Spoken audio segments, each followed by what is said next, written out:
Clase 1, curso intermedio, los secretos del árbol de la vida. ¿Cuántos de ustedes tomaron el curso inicial? Ok, la mayoría, muy bien. ¿Y cuántos tomaron el curso o el taller de los secretos del éxito? Bien. Cualquiera de los dos es una buena introducción para este curso. Si bien el curso de los secretos místicos del éxito es más parecido a este curso y el ser y vivir libres tiene más una impronta de una mezcla de autoayuda y taller práctico, no tanto como el de los secretos. A los que no lo tomaron, al ser y vivir libres, se los recomiendo. Pero para los que sí tomaron ser y vivir libres,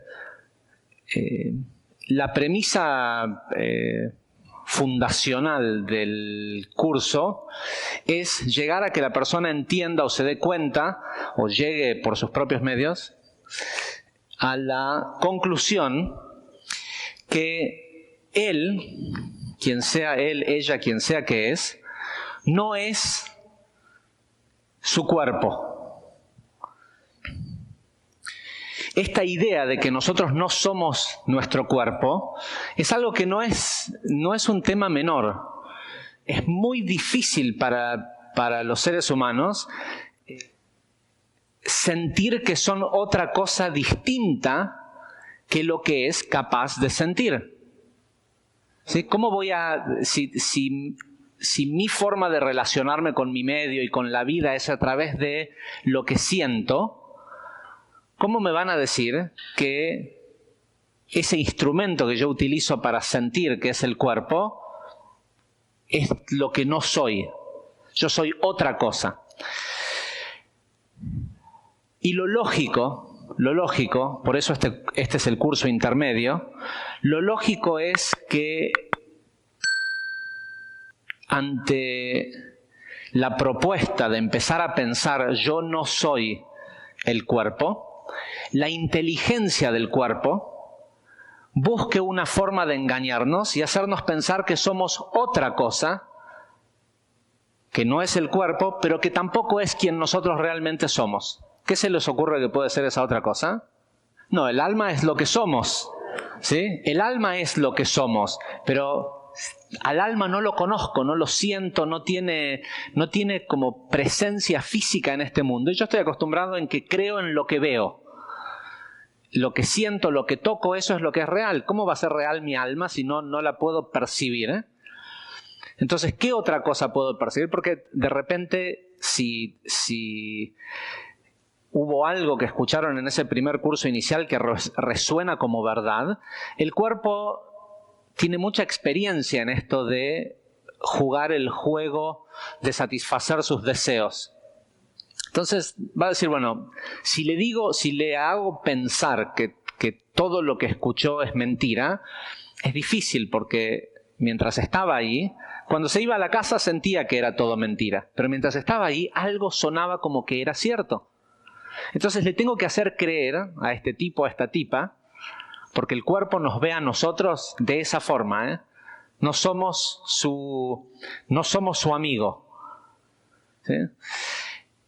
Y a nosotros, si ustedes piensan que estoy equivocado, es porque seguimos pensando que somos el cuerpo, pero en realidad está esta dualidad entre nuestra verdadera esencia, que es el alma, y el cuerpo. Entonces, ¿qué hace el cuerpo? Dice, bueno, si no sos lo que se toca, lo que se ve, seguramente sos lo que sentís, lo que se siente. Y lo primero que hace el intelecto es tratar de convencernos que seguramente de lo que estaba hablando el profesor de Kabbalah es de que, claro, nosotros no somos el cuerpo físico. Nosotros somos nuestras emociones. Cuando alguien te pregunta quién sos, nadie dice soy un señor de 74 kilos. ¿Sí? O soy un cuerpo humano de tanta cantidad de kilos con ojos azules. No, ese no es quién soy. O alguien, cuando le preguntan, ante la pregunta ¿quién sos?, se describe físicamente. Y eso claramente te da de ver que ni siquiera intelectualmente nos entendemos a nosotros mismos o entendemos al cuerpo como quién somos. Ahora, cuando le preguntás a la gente quién sos, lo normal es que la gente conteste algún tipo de explicación de qué hace para ganarse la vida. ¿Sí? ¿Quién sos? ¿Cuál es tu nombre? Nicolás. ¿Quién es Nicolás? Y Nicolás va a decir, soy arquitecto, Lo primero que hace la gente es decir, soy una cierta profesión, que no está tan mal, o sea, o no está, si bien ya entendemos que lo bueno o lo malo no existe, que no está tan lejos de la verdad, porque él es un arquitecto producto de un proceso de formación. Él formó algo que él era inicialmente en un arquitecto. Entonces hay una parte de verdad en eso, pero él no es un arquitecto. Es una persona, cuando tiene que cambiarle los pañales a un hijo, un nieto, le importa, a lo mejor le importa si es un ingeniero, porque lo va a hacer de una forma más metódica y tiene más chance de que le quede bien. Pero en definitiva nosotros no somos a lo que nos dedicamos. Y es muy difícil contestar qué somos cuando te preguntan qué sos. ¿Sí? Y no creo que haya una respuesta correcta, pero creo que lo más, si uno tuviera que dar una explicación técnica, por lo menos desde el punto de vista de la Kabbalah, somos un alma encarnado en un cuerpo que vino a aprender a dar. ¿Sí? Todo lo demás es mentira. ¿Sí? Todo lo demás no es cierto, porque no naciste arquitecto, te formaste un arquitecto. Entonces, si no era, solo es y no sé si será, es mentira. Una de las premisas básicas del entendimiento de lo que es cierto y de lo que es ilusorio. Yo utilizo la palabra mentira porque tiene más impacto, ¿no? Porque hasta que uno se atreve a decirle a alguien mentiroso es como que es algo muy fuerte. Pero está bueno que nos lo digamos a nosotros mismos. ¿Sí?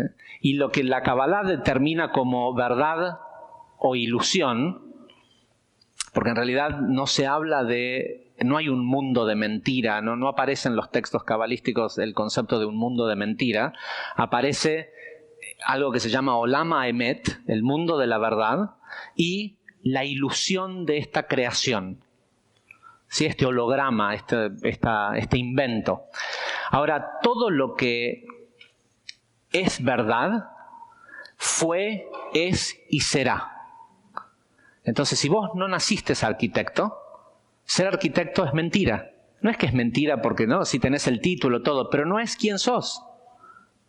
Ahora, un alma encarnado en un cuerpo que vino a aprender a dar, eras eso antes de encarnar en ese cuerpo, sos eso mientras estás encarnado en este cuerpo y vas a seguir siendo eso, a menos que hayas aprendido toda la lección y ya no tengas que volver, vas a seguir siendo eso. Eso es lo que nosotros somos. Y todo lo que no está directamente relacionado a esa verdad es secundario. Detrás de esa verdad o de ese mundo de verdad hay una matriz, hay una idea detrás de esta ilusión que fue creada, que es el mundo en donde vivimos, este universo. Pero como detrás de esta ilusión hay es como la proyección que nosotros estamos viendo acá. ¿Sí? ¿Es así de grande? No, antes podíamos decir tiene 35 milímetros y una diapositiva. Hoy ni siquiera es algo físico. Es una información que un sensor óptico proyecta. No existe. No hay ningún lugar en donde existe. Porque si yo digo, no, bueno, pero existe en la computadora que está emitiendo esa señal, no es cierto. Existe una serie de números, unos y ceros, ceros, unos, ceros, ceros, ceros, un idioma que le dice al proyector, genera esta imagen. Es decir, que hay una inteligencia que produce esto. Esta ilusión en la que nosotros vivimos, este mundo físico, también es una proyección. Y tiene dos principales características. Tiene un aspecto fijo y mecánico, que es el funcionamiento absolutamente libre de todo el sistema. Es un sistema que fue creado una sola vez y nunca más hubo que tocarlo, ¿sí? Dios no tiene ninguna relación con este universo más que el haberlo creado, ¿sí? Entonces la gente que le pide cosas a Dios para que Dios interceda y haga esto, complicado porque no tiene permiso de interceder, y eso ustedes ya lo vieron en el curso inicial. Porque aparte sería un Dios sumamente ineficiente si hubiera creado una creación que todos los días la tiene que ir a ponerle nafta. Los humanos creamos cosas que no son mecanismos perpetuos. Algunos sí, ¿sí? Entonces, si pensamos en que un señor pudo crear el primer Rolex con un mecanismo perpetuo, ¿cómo Dios no va a poder crear un mundo que funcione solo sin que Él tenga que estar dándole cuerda? El siguiente aspecto que tiene esta tecnología que es la creación es que es una plataforma abierta, ¿sí? Es en el idioma de tecnología moderna, este universo es open source. Está abierto a ser programado por los usuarios. ¿Sí? Y solo un usuario, solo un alma encarnada en un cuerpo tiene la capacidad de reprogramar y de hacer e interactuar entre las piezas. Pero hay filtros. ¿Sí? Hay filtros que permiten el libre albedrío de una persona. Siempre se termina, y esto es siempre. Se escucha mucho en Argentina esta idea de que la libertad de uno termina donde empieza la libertad del otro, en un intento de tratar de promover algún tipo de respeto cociudadano. Es así, pero no es algo que la persona tiene que lograr, no es que él tiene que prestar atención de respetar al otro, porque en este mundo no hay víctimas. Entonces, ese tipo que no respeta al otro y pasa la barrera y abusa del otro, no abusa de 7.000 millones de ciudadanos al mismo tiempo. Abusa de uno, de dos o de muchos, según en dónde esté situado en la pirámide. Pero ellos que son los que sufren la consecuencia, están por lo menos a la misma altura o a la misma sintonía de vibración que ese abuso.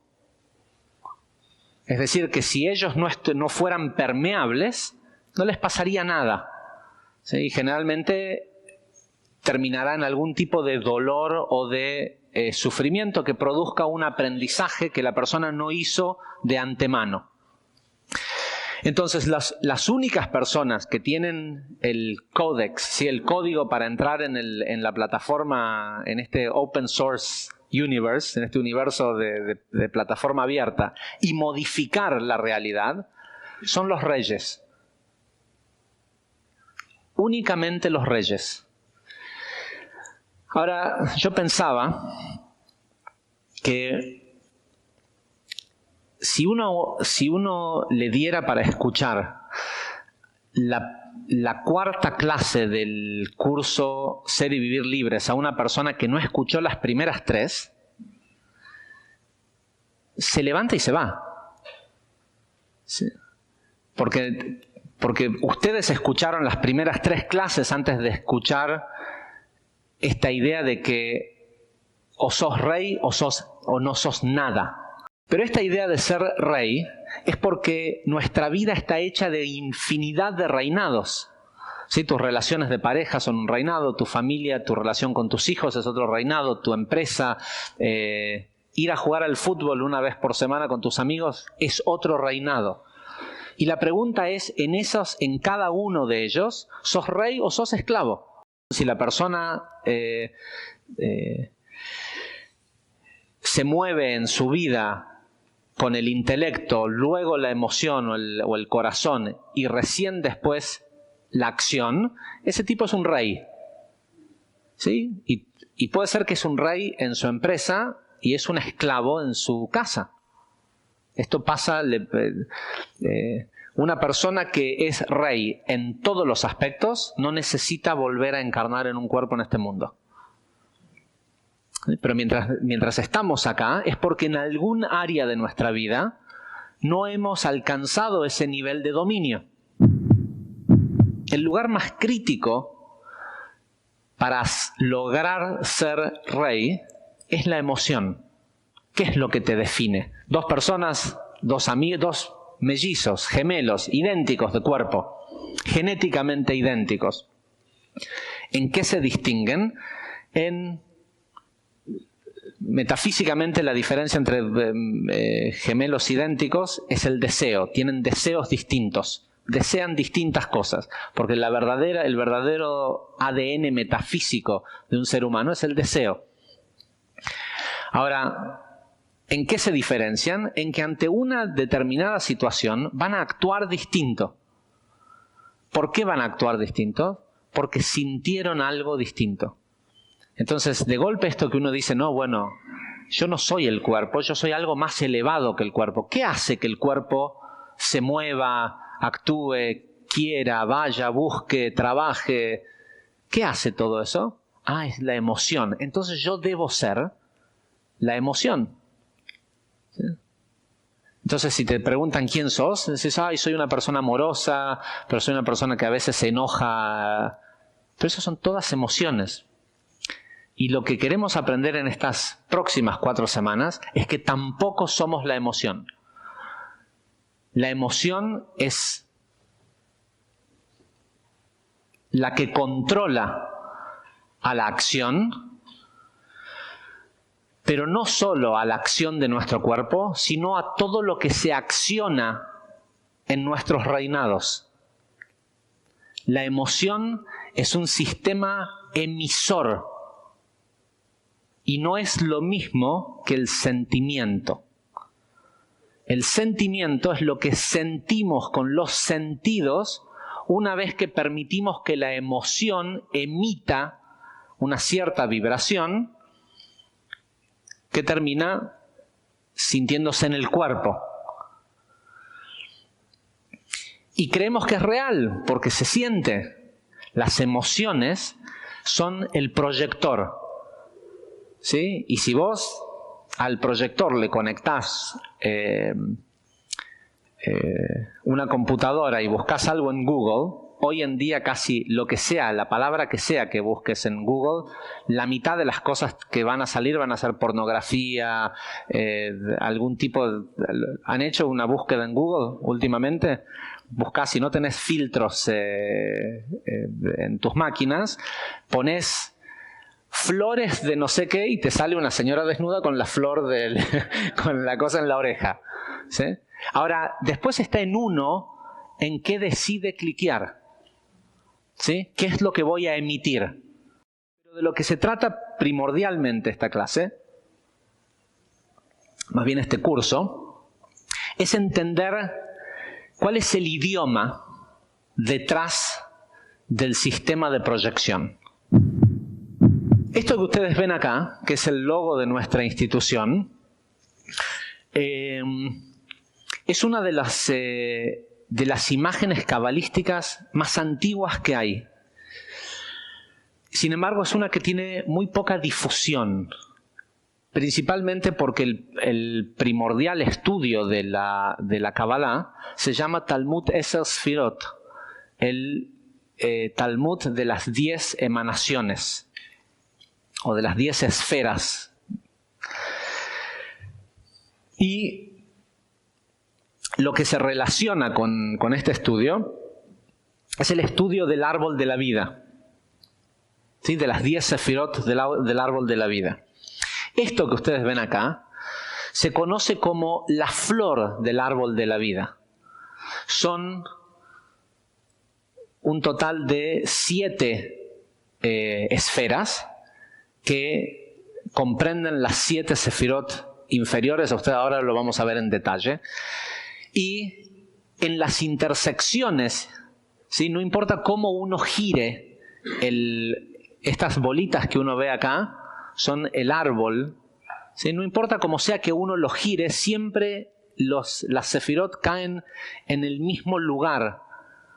Y de la unión de dos esferas, o sea, de estos espacios que quedan aquí en medio, entre las dos esferas, se generan, porque imagínense que estas son esferas, no son círculos, se generan todas las figuras geométricas en su estado perfecto. Da Vinci fue el primero en hacer escritos sobre este tema que lo hicieron popular, a la idea de que la intersección entre dos círculos en su eje dan todas las figuras geométricas bidimensionales y de dos esferas todas las figuras geométricas tridimensionales. Esta flor es en realidad la semilla, por llamarle de alguna forma, del árbol de la vida que nosotros conocemos, que hemos visto y que es más popularmente relacionado con la Kabbalah. Pero la flor se focaliza únicamente en las 6 sefirot internas y en Malhut. Pero es importante en el desarrollo que ustedes van a hacer de estudio de Kabbalah que tengan este conocimiento. Me refiero en cuanto a los nombres de la sefirot, a los nombres a cómo se les llama a todas estas conglomeraciones de distintos paquetes de energía, porque si no lo saben, no van a poder leer textos originales como el Zohar o como el Kitvei Ari y entender qué es lo que dice. Y el Zohar está escrito en un idioma que el mismo Zohar lo llama el idioma de las ramas. ¿Sí? ¿Qué ramas? Son las ramas del árbol. ¿De qué árbol? De este árbol, del árbol de la vida. Es decir, hay nombres, parábolas que tienen que ver con algo que no tiene en realidad nombre porque es una energía. El Ari dice, desde las hojas y la flor, uno conoce el árbol. ¿Sí? Uno tiene que empezar, te dan una raíz o un pedazo de corteza, es difícil, pero te dan una flor de ceibo y una flor de... El árbol a lo mejor se ve igual, y una flor de jacaranda, no, jacaranda se ve muy distinto, pero otra flor, y ¿sabes de qué estás hablando? Vamos a empezar explicando cómo funciona el árbol y por qué funciona de esta manera. El árbol de la vida es algo que es muchísimo más simple de lo que cualquiera te puede hacer creer que es. Es la caja de herramientas con la que Dios creó este universo. El Sefer Yetzirah, el libro de formación, escrito por Abraham, el patriarca, hace 4200 años, comienza diciendo, en 2:30 caminos de sabiduría, Dios, el santo, bendito sea Él, y un montón de alabanzas, creó el mundo con 3 libros. Y los libros son 10 sefirot, ¿sí? 10, 22 caminos.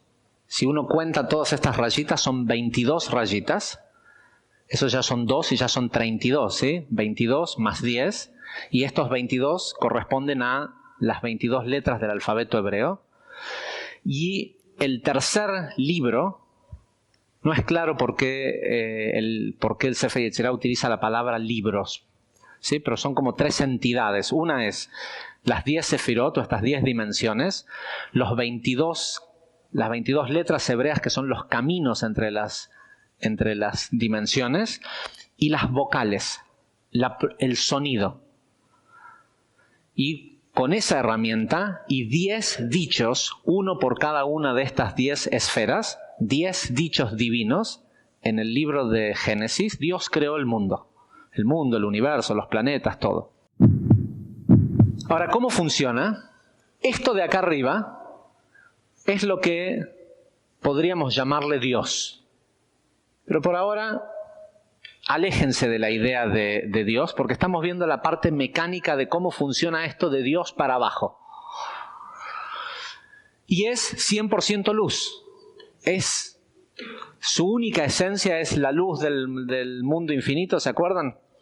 Esto de acá abajo somos nosotros, la vasija del mundo infinito. Ahora, nosotros, cuando dijimos, no quiero recibir, quiero ganarme, creamos un espacio en un lugar que era infinito y donde la luz y la vasija estaban constantemente en copulación. Nosotros creamos una separación, un espacio. Ese espacio dio lugar a todas estas dimensiones. ¿Qué son estas dimensiones? Son simplemente un transformador de energía. Un electrodoméstico en Estados Unidos, en algún lugar a 110, y te olvidaste un día y lo enchufaste y se quemó. ¿Sí? ¿Por qué no anda? ¿Sí? El olor, el humo. ¿Por qué no anda? Porque lo enchufaste en un voltaje mayor al que podía soportar. ¿Cómo funciona esto? Olvídense del tema de los porcentajes porque no es literalmente así, pero es una forma fácil de entenderlo. Allá arriba, en el universo, lo que hay es luz infinita. Lo que sigue es Jochma, que tiene una primer mínima esencia de vasija, es decir, un mínimo deseo. Con lo cual ese deseo hace que la luz descienda y entre en Jochma. Pero como es muy pequeño el deseo, no tiene capacidad de manifestar eso que recibe. ¿Sí? Es como decir, tengo 1 litro de agua y tengo un vaso que es mucho más pequeño, un 10%, o sea, solo tiene la 10ª parte de capacidad de sostener agua. Entonces ese agua no puede ser toda contenida y se cae. Ahora, si no hay otra vasija abajo que la sostenga, se pierde. Pero en este sistema hay una vasija más abajo que es un poquito más grande.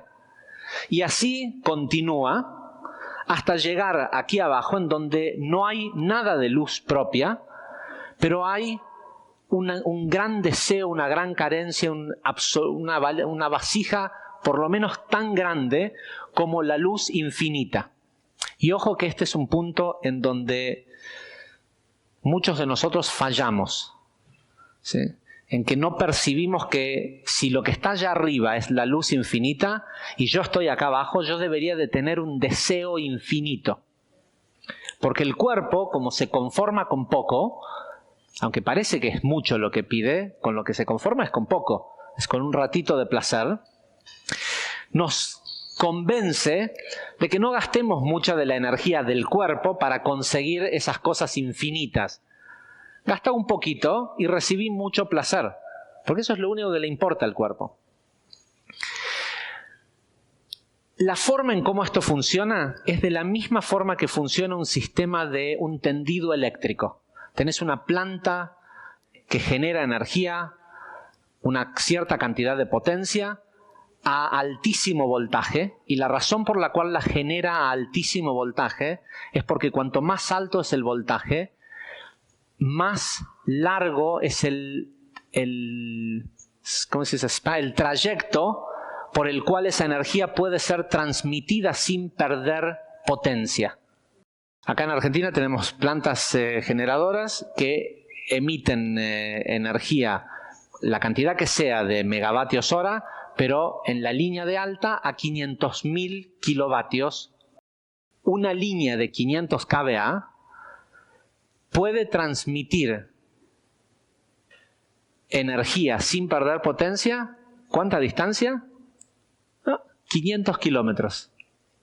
A los 501 kilómetros se cae la tensión. Entonces, ¿qué se hace? Se pone otro transformador de 330, es lo que hay acá en Argentina que sigue. Entonces, el de 330 le permite otros 330 kilómetros de transmisión sin perder tensión.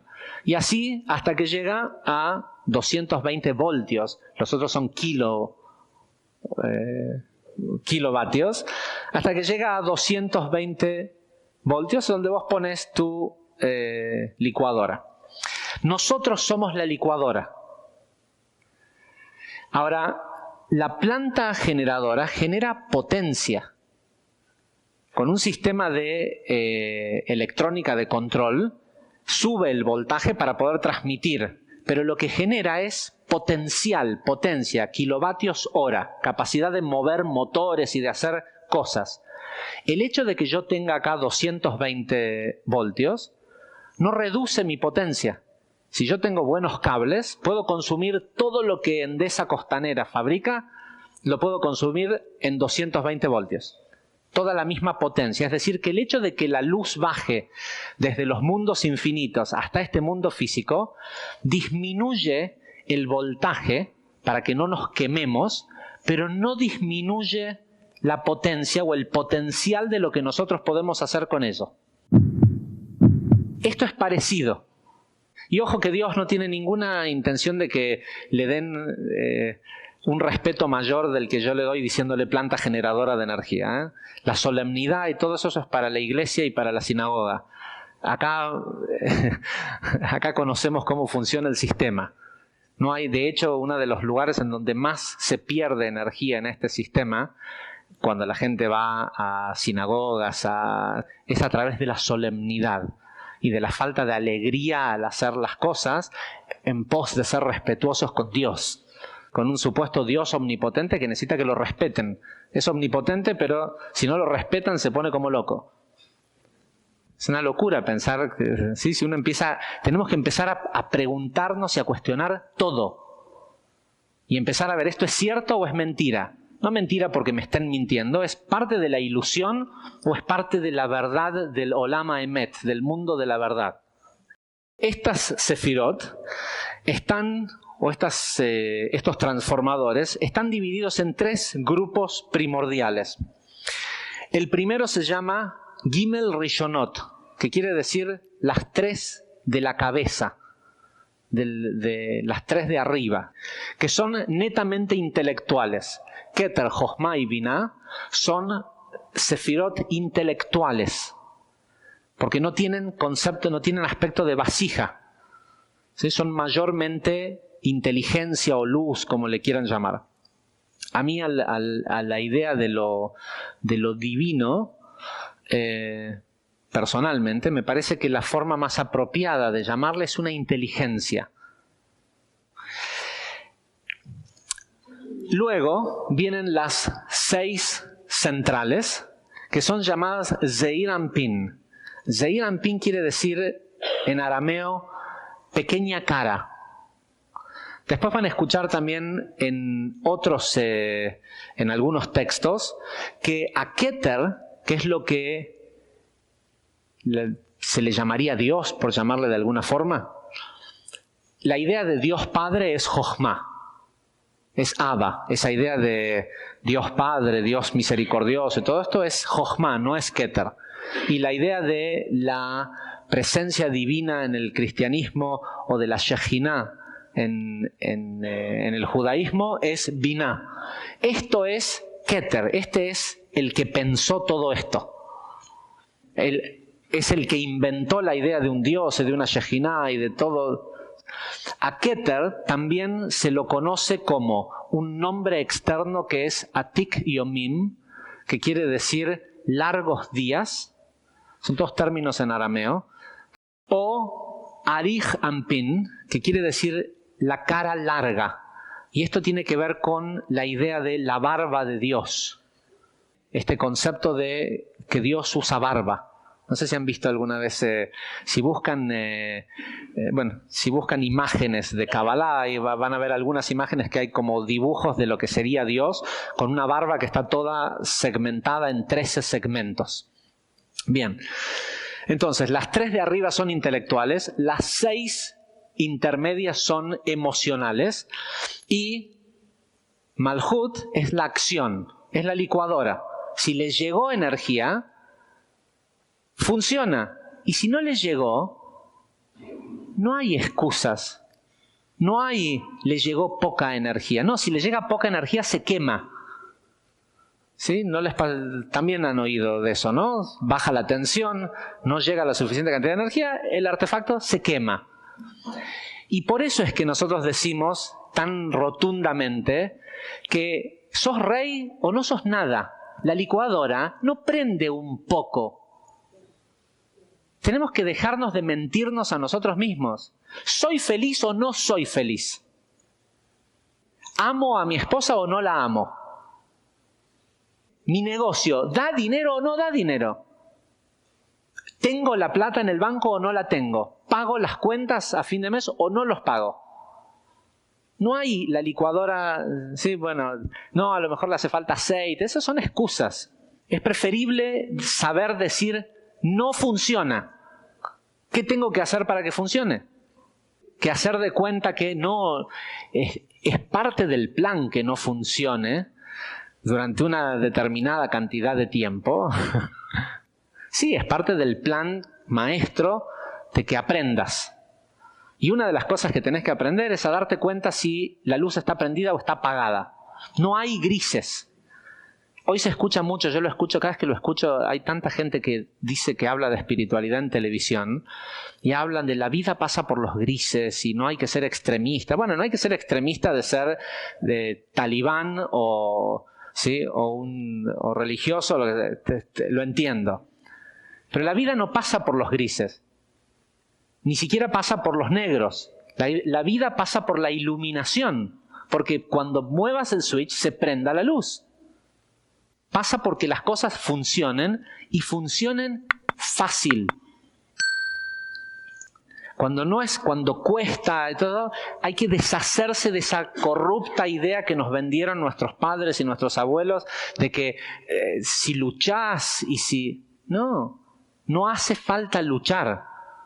Sí, hace falta luchar contra tu propio ego, contra el deseo egoísta y contra la conciencia del cuerpo. Esa es la lucha, no es contra el sistema y contra las cosas. Cuando hay sincronicidad, es decir, cuando la luz está prendida, si te llevas por delante la silla es porque sos un pelotudo, no porque no, ¿se entiende? O sea, no es porque no lo viste. Ahora, si está apagada la luz, sí se entiende que te lleves por delante la silla, la mesa y te golpees el dedo chiquito del pie y sientas dolor y sufrimiento y todo eso. Sí, porque la luz estaba apagada. Pero la pregunta es esa, ¿la luz está prendida o está apagada? La licuadora no anda si hay un corte de luz en algún transformador. Y de lo que se trata este curso, sobre todo las próximas 3 clases, es de asegurarse de que todos los cables y de que todos los transformadores estén enchufados. Ahora lo que tienen acá son los nombres de las Sefirot, Keter, Jochma, Binah, Gesed, Geburah, Tiferet, Netzach, Hod, Yesod y Malhut. Pero es importante que ustedes tengan los nombres. Y esta clase, este curso es un poquito... Lo práctico en este curso es estudiar. Está bueno que se aprendan los nombres y que la próxima semana, cuando diga Keter, sepan qué es Keter y... ¿sí? Ok, ahora, cada grupo de Sefirot es llamado Parsuf. 10 Sefirot, todas juntas, se llama Parsuf. Y muchos de esos grupos se llaman Parsufim. Adentro de cada una de estas hay 10 Sefirot. Entonces, el Parsuf Keter sería no la Sefirá de Keter, sino todas las que están adentro de Keter, porque van a escuchar en algunos momentos o van a encontrarse con textos que digan en Yesod de Jochma pasa tal y tal cosa. ¿Dónde queda eso? ¿Cómo se llega ahí? Bueno, es la esquina de adentro de Jochma y Yesod. Pero cuando entiendan cómo funciona el sistema, van a empezar a percibir que esto ocurre y que esto está en todo. En todo, en cuando hablas con gente, en cómo funciona cuando cocinás. Esto está plasmado, es la matriz, es el Matrix. ¿Se acuerdan de la película Matrix? ¿Sí? ¿Qué había en Matrix? Unos y ceros. Binario. No. El verdadero Matrix, la matriz detrás de este universo, es decimal y son árboles de la vida, uno adentro del otro. Entonces, y también puede pasar que escuchen hablar del Parsuf tal de Zeir Anpin. Como todo esto es un grupo, también es un Parsuf. Entonces, cada grupo se le llama Parsuf. ¿Dónde está? ¿Sí? Y el plural, Parsufim. También estos niveles corresponden a los mundos. ¿Se acuerdan que en el curso inicial dijimos que hay 4 niveles, 4 mundos? Emanación, creación, formación y acción. Y que si uno quiere crear algo virtuoso, algo que perdure en el tiempo, es necesario respetar el orden de estos mundos. Entonces, en las Gimel Rishonot tenemos a Atzilut y a Briah, emanación y creación. Todo el sistema emocional Zeir Anpin es el mundo de formación. Por eso es la emoción la que emite y proyecta en el medio físico en el que estamos y forma la realidad. Y por eso, para los que hablan, si alguno entiende un poquito de hebreo, en el idioma hebreo, o bíblicamente, existe un concepto que es el de la inclinación al bien o la inclinación al mal. Pero en la palabra que se utiliza no es inclinación, es Yetzer Hara, Yetzer Atov. Es la formación. Yetzer viene de Yetzirah. Es la formación del mal y la formación del bien. Lo que la persona hace, que es una acción egoísta. ¿Se acuerdan que dijimos que el mal no existe? Ra, Ratzon Atzmi, quiere decir deseo egoísta.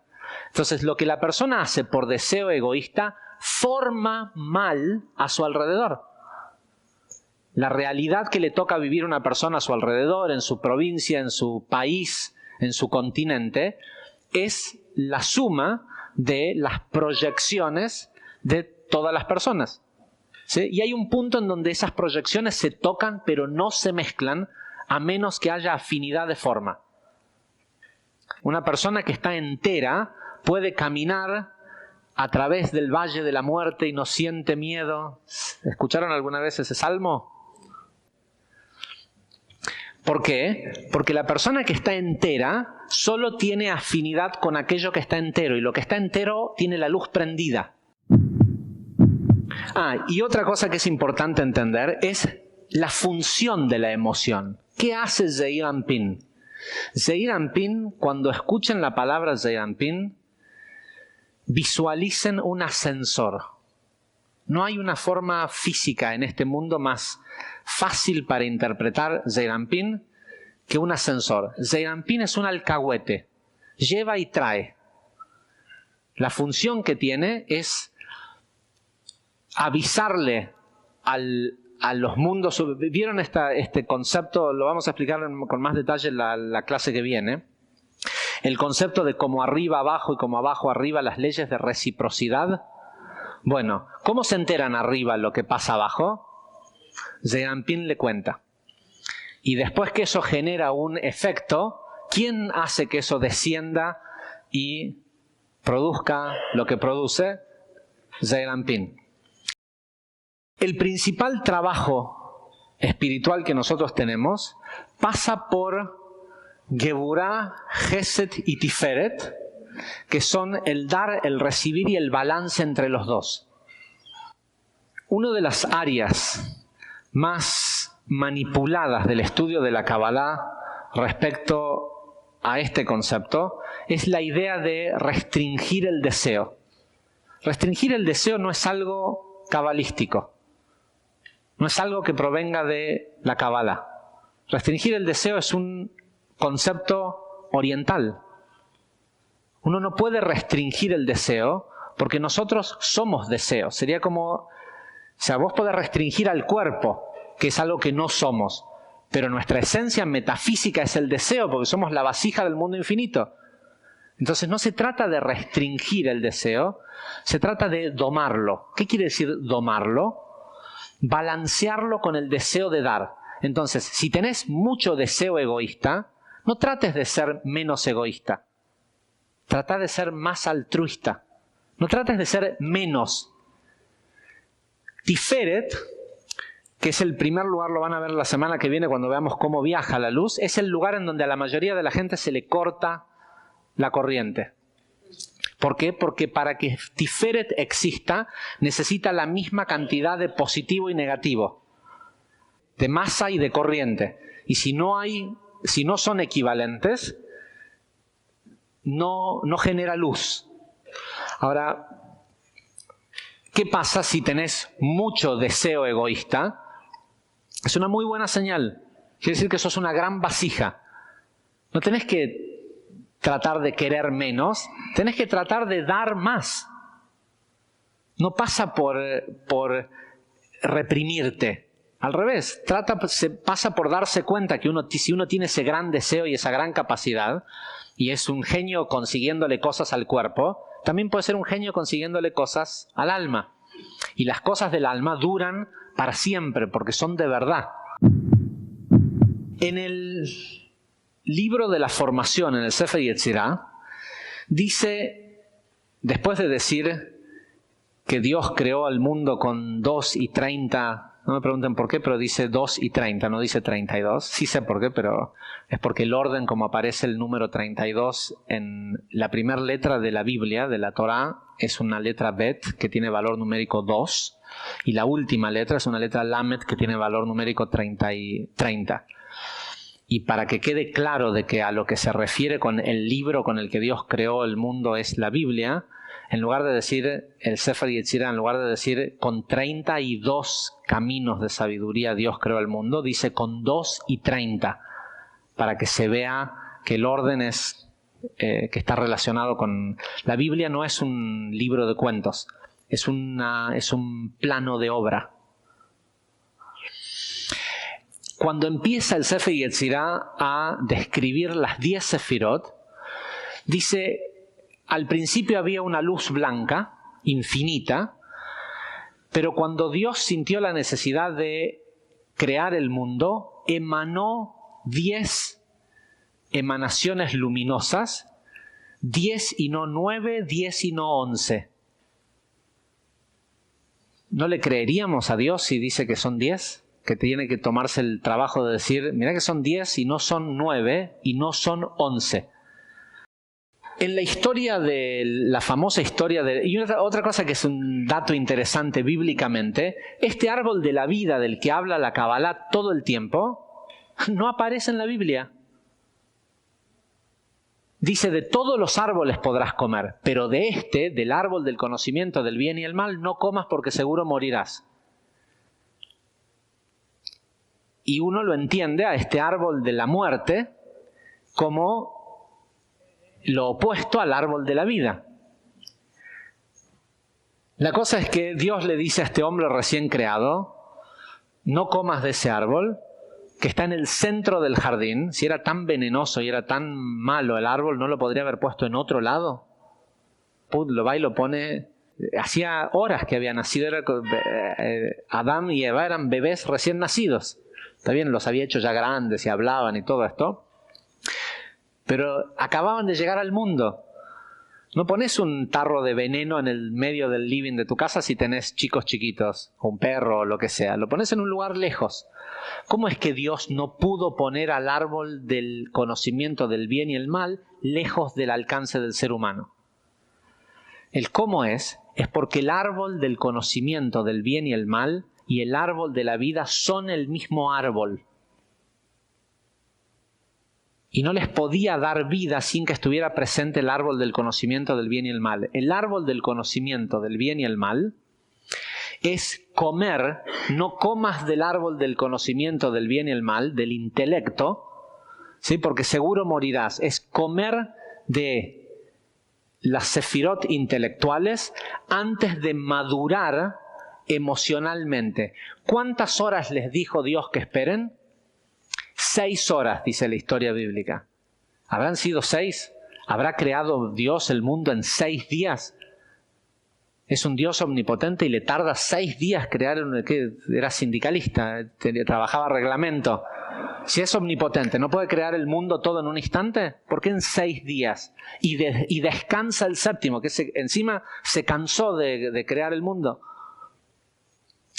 6 días son las 6 sefirot emocionales.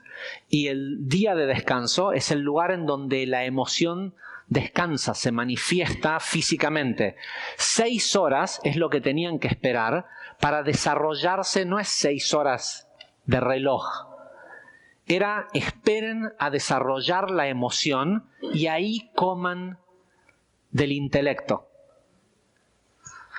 Entonces, ¿qué hizo la serpiente? Le dijo, no, lo que Dios no quiere es que sepas distinguir entre el bien y el mal como Él puede distinguir. ¿Sí? Bien y mal, binarios, ceros, unos. ¿Sí? Conciencia animal. Después lo vamos a ver en más detalle en las otras clases. Dice, de todo... me faltó, ahí lo habrá hecho el corrector. En el hebreo original dice, Mikol Aetz, dice, de todos árbol del jardín, ¿sí? De todos árbol, ¿no? Porque en realidad todos era un solo árbol. Y lo que no tenían que hacer era comer antes de tiempo. Lo que tenían que esperar, porque el hombre fue creado en el 6º día, a mediodía. Y tenía que esperar a que bajara el sol y fuera Shabbat. ¿Para qué? Para tener relaciones sexuales. El pecado de Adán no fue comer una manzana. El pecado de Adán fue que Eva, tuvo relaciones sexuales con la serpiente antes de tener relaciones sexuales con Adán. Y le trajo de comer a Adán, es decir, le trajo al equivalente a una serpiente femenina. La serpiente no era una serpiente como las que hay hoy en la tierra, era como una persona, para que probara él también. Ese pecado original, el haber comido del árbol del conocimiento del bien y el mal, creó la 11ª sefirá. Lo que hizo, lo que cuenta el Zohar, es que la perforación del himen de Eva en manos de la serpiente, permitió que los arquetipos egoístas de los mundos anteriores que habían existido en este mundo, que estaban para ser transmutados, pero desde un lugar de emoción madura, llegaran y entraran en el ADN del ser humano que somos hoy.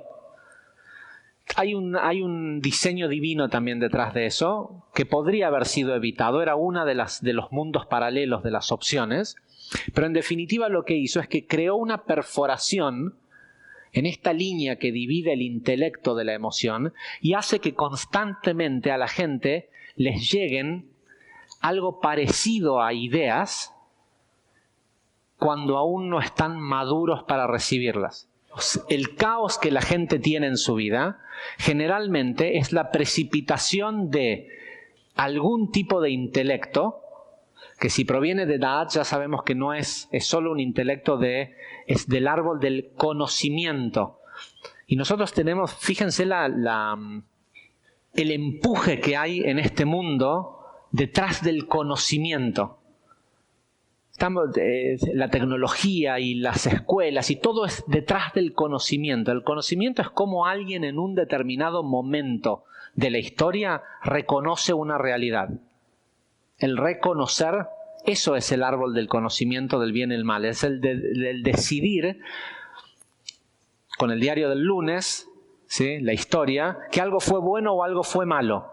Y la gente vive la vida buscando saber, buscando conocimiento. Y lo que nosotros tenemos que buscar es entendimiento de la sabiduría de esta creación. Entendimiento es Biná de Jochma, que quiere decir, Jochma literalmente quiere decir sabiduría y Biná quiere decir entendimiento. Nosotros lo que nos hace falta es entender cómo funciona el sistema. No te hace falta ser un vivo bárbaro y poder contestar cualquier pregunta en Jeopardy, ¿cómo se llama este que hay acá? Los 8 escalones. Lo que te hace falta es saber hacer lo correcto en el momento en que la vida te presenta un desafío que te puede cambiar el rumbo de tu vida. ¿Qué te importa saber quién fue el rey de no sé dónde? Pero hay un craze, ¿cómo se dice craze? Un deseo desaforado por el conocimiento. De hecho, muchísima gente que viene a estudiar Kabbalah quiere el conocimiento. Le importa poco iluminarse y saber después qué hacer. Pero les parece fascinante el conocimiento. Entonces en eso se quedan. Y si prestan atención van a ver que en muchas espiritualidades se habla del número 11 como un número maestro. Y en la Biblia aparece mucho el número 11, pero el número 11 aparece únicamente cuando trata de limpiar algún tipo de desconexión en el árbol. Los 11 inciensos que se utilizaban en el templo, las 11 letras de sanación, Kel Nar Refan Alá, todas las cosas que tienen que ver bíblicamente con reparar algo que está mal, utiliza el número 11, porque lo que está tratando de reparar es justamente eso, el dominio del conocimiento del bien y el mal, de la mentalidad dual, prendido o apagado, ¿sí? De la partícula versus el entendimiento de que nosotros somos una onda. ¿Sí? Somos un emisor de ondas que vibran y generan la realidad en la que vivimos. Y no se trata de ser un genio juzgando si esto es bueno o es malo. Se trata de ser un genio reconociendo el egoísmo, lo malo, y cambiándolo con tu emoción. Nosotros tenemos la capacidad de emitir emociones que transforman eso que está mal. Lo que parece que está mal no es para que te escapes y digas, no, acá no voy porque esto está mal. Si te toca verlo, es porque tenés alguna responsabilidad en que se haya creado. Pero lo que también tenés que saber es que sos el dueño de la herramienta, la emoción, que puede proyectar una película distinta.